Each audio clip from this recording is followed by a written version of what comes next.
job getting their mojito on. And in the meantime, I want to make a little something for them to eat. So I'm in the kitchen with my two kitchen ninjas, Gigi and Marianne, who are fervently working to help me get the mariscada en salsa verde, which is a mixed seafood. We got these lobsters off just right off the dock. They come from these local waters. And we have shrimp and scallops and clams in a green parsley, garlic, and white wine sauce. And we're going to be serving that with arroz amarillo, yellow rice. And then we're going to hit the kids up with a raw kale salad with shaved parmesan and lemon zest, some pretty fruity olive oil, and we're good to go. Now, our pastry chef tells me there's raspberry shortbread bars on the dessert menu. So I think it's going to be a great moment.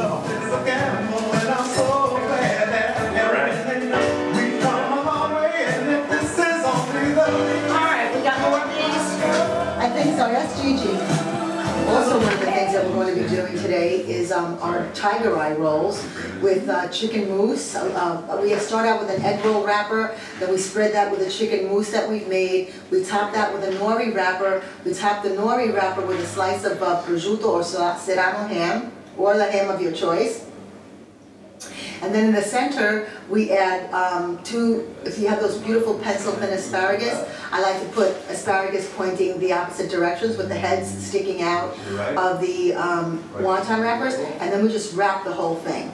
That whole thing is then deep fried and cut into serving pieces and served with a pink flamenco sauce that's made with lime juice and sriracha and mayonnaise and sour cream. Absolutely delicious. We're not supposed to cry until tomorrow, Mary. And it just brings back memories of all the things that I wanted to cook, and her personality and everything. I mean, she really comes across as someone that loves cooking, and her passion is out there for cooking and for food.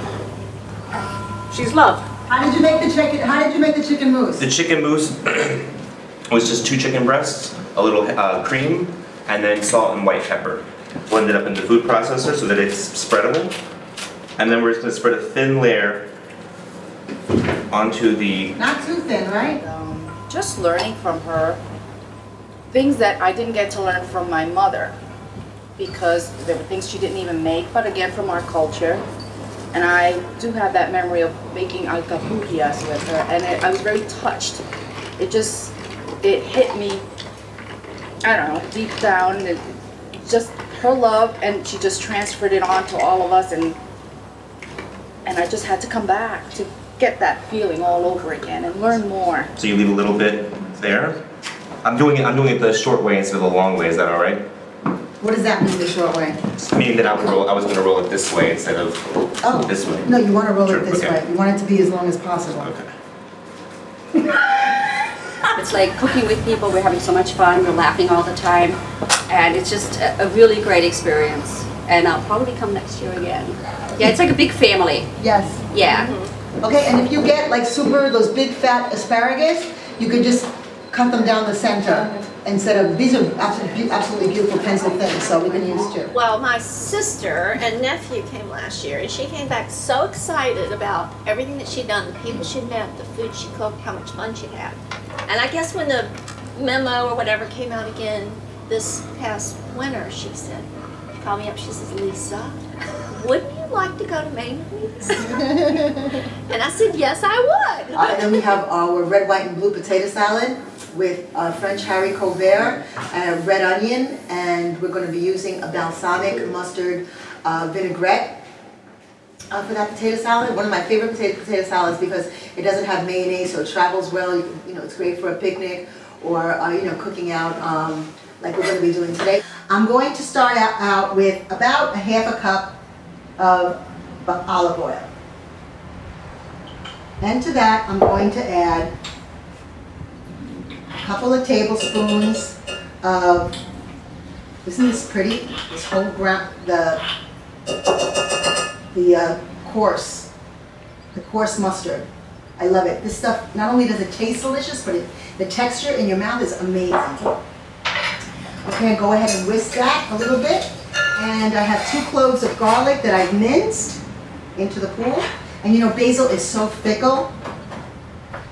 So if you want to go ahead and make your vinaigrette beforehand, maybe it's best that you wait and add the chopped basil at the very end so it doesn't get dark on you. I want pretty color. This is 21-year-old balsamic. Just whisk this in little by little. I want to cut these into like thin slivers. In the time that it takes the water to boil, that's probably about how long it takes to cook the potatoes. And then I blanched some string beans. And really, when you blanch string beans, the beans are in the boiling salted water for about 2 minutes. You can actually see they turn this bright, beautiful electric green. The minute you see that color, you drain them and you shock them with ice water to immediately stop the cooking. Because if you don't, and you just drain them and leave them be, they will continue to cook. And then you'll have mushy green beans. And that's not a whole lot of fun. Now we have this beautiful vinaigrette. I want to season it with salt. And don't forget the balsamic is sweet, so you want to allow for that. I said it once, I said it a gazillion times, one of the best investments you can make in the kitchen. How much fun is that? You have your this is like, you got all your veggies in one salad. Delicious. You get the sharpness of the mustard, the crunch of those little tiny seeds, the sweetness of the balsamic that's playing off the red onion. Oh. It's vinegar. Just like it took 3/4 of the bottle to figure it out. That could be a hefty mistake. So that's a red wine. You want to swirl that to oxidize it, please. You want to lift it. You want to lift it to your nose. What are you getting first? Iris wasn't the only one that didn't know Daisy before the cooking. I didn't know her as well, but I actually had the pleasure of meeting her first as a friend. And then learning how to cook. And what was great for me is I was always the person, whenever anyone cooked, who kind of did the little side job of pushing the button on the food processor, and to be able to actually learn how to do these from start to finish has been really great. I love crepes, those delicate, thin little pancakes that you can fill with anything, sweet or savory. And I love the summer crepe because I like to put all different kinds of berries in them. It just looks beautiful, it's elegant, but not a whole lot of work. I started out with 1 cup of AP flour, all-purpose flour, and 1 tablespoon of sugar and a pinch of salt. Over here I have 1 1/4 cups of milk, I have 1 large egg, and 3 tablespoons of melted butter. And I'm going to go ahead and just add that to the dry ingredients.